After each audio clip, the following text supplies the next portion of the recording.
Imagine all of this.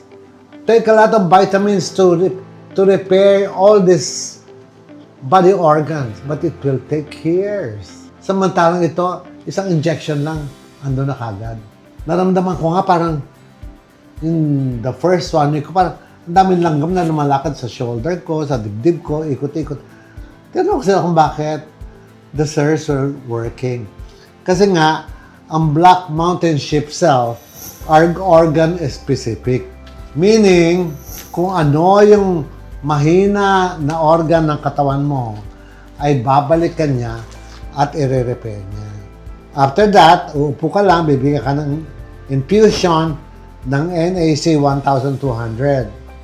Sabi ko nga tinanong ko yung doktor. Sabi ko, I am taking vitamin C of 2,000 milligram every week. Sabi niya, oh my God, that's very good. You can even take 6,000 to 8,000 to 10,000 every week. Sabi ko, that's too much. It might destroy my kidney.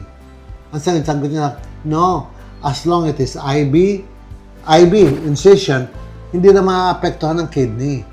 Yung intake na iinumin mo, yun ang makakasira ng kidney kasi yun yung mag-grind.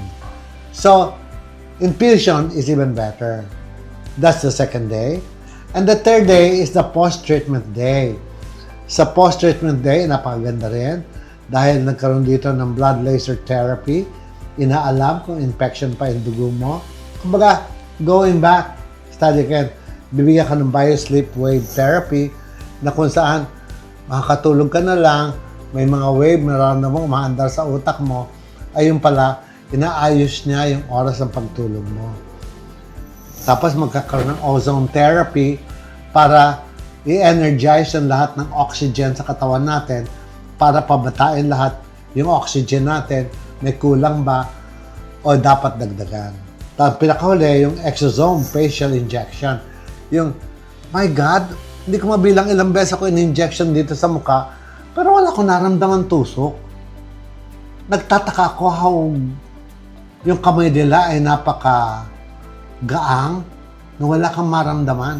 That was the total of 3 days of my journey of the stem cell treatment. Ang payo ko lang sa inyo lahat, mga kababayan, huwag nating antayin na tumanda kayo ng tuluyan at pag matanda na kayo, lahat ng sakit ay dadating na sa inyo. Alzheimer, heart, liver, kidney, lahat yan dadating na sa inyo. Bakit hindi nyo agapan?